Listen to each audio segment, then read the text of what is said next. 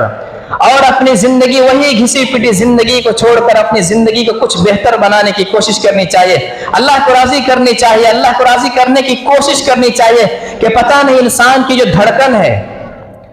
یہ جو دھڑکن ہے کب رک جائے اور یہ سانس کب بند ہو جائے کسی کو کوئی پتہ نہیں، کوئی کچھ بتا نہیں سکتا، کچھ کہہ نہیں سکتا. آئے دن بدن ہم سنتے ہیں، دیکھتے ہیں، جنازوں میں شرکت کرتے ہیں، اور کوشش یہی بات کہوں گا کہ ہمیں اپنی زندگی میں تقوی لانی چاہیے، جو اللہ رب العالمین کہہ رہا ہے کہ لعلکم تتقون. رمضان کا سب سے بڑا مقصد یہی ہے کہ انسان کے اندر تقوی آ جائے. اس مبارک مہینے کا سب سے بڑا مقصد یہی ہے کہ لوگ کے اندر تقوی آ جائے. اسی لیے اللہ رب العالمین سے دعا ہے کہ پروردگار ہمارے اندر تقوی جیسی پرہیزگاری اور تقوی جیسی دولت اللہ ہمارے سینوں میں پیوست کر دے.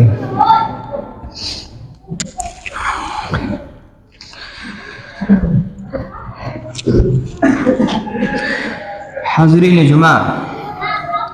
یہ کچھ باتیں تھی رمضان المبارک کے مہینے سے اور رمضان المبارک کی عظمت و فضیلت کے سلسلے میں لے کر کے، اور صرف آخر میں یہی بات کہوں گا کہ جہاں تک ہو سکے انسان کو چاہیے کہ اللہ رب العالمین کے اس مہینے کی عظمت کو سمجھے، کیونکہ یہ مہینہ سمجھ لیجئے کہ اللہ رب العالمین کے بنائے ہوئے مہینوں میں سب سے مقدس مہینہ ہے، سب سے عظمت و فضیلت والا مہینہ ہے. اس مہینے کی اگر کوئی قدر اور عزت کرتا ہے تو کل قیامت کے دن اللہ رب العالمین بھی ایسے انسان کی عزت رکھے گا، قدر کرے گا، کیونکہ ہمارے درمیان فرشتوں کی ایک جماعت موجود ہوتی ہے اور یہ کل قیامت کے دن پروردگار کی بارگاہ میں گواہی دیتے ہیں کہ پروردگار تمہارا فلاں بندہ، پروردگار تمہارا فلاں بندہ، فلاں مومن بندہ، فلاں مسلم بندہ، فلاں انسان صرف تیری رضا کی خاطر دنیا کے تمام خواہشات کو چھوڑا ہوا تھا. اسی لیے چاہے کہ اللہ رب العالمین ہم تمام لوگوں کو روزہ رکھنے کی توفیق عطا فرمائے، ہم تمام لوگوں کو پابند کے ساتھ نماز پڑھنے کی توفیق عطا فرمائے، خصوصاً تراویح کا اہتمام کرنے کی توفیق عطا فرمائے، اور ہماری زندگی میں قرآن کو پلٹنے کی بھی توفیق عطا فرمائے، قرآن کو کھولنے کی بھی توفیق عطا فرمائے، قرآن پر غور کرنے کی توفیق عطا فرمائے. اور بار الہ جو اس دنیا سے چلے گئے اللہ تو انہیں سکون کی زندگی عطا کر اور ان کے روحوں کو پروردگار تو سکون عطا کر. اقول قولی ھذا واستغفر اللہ لی ولکم.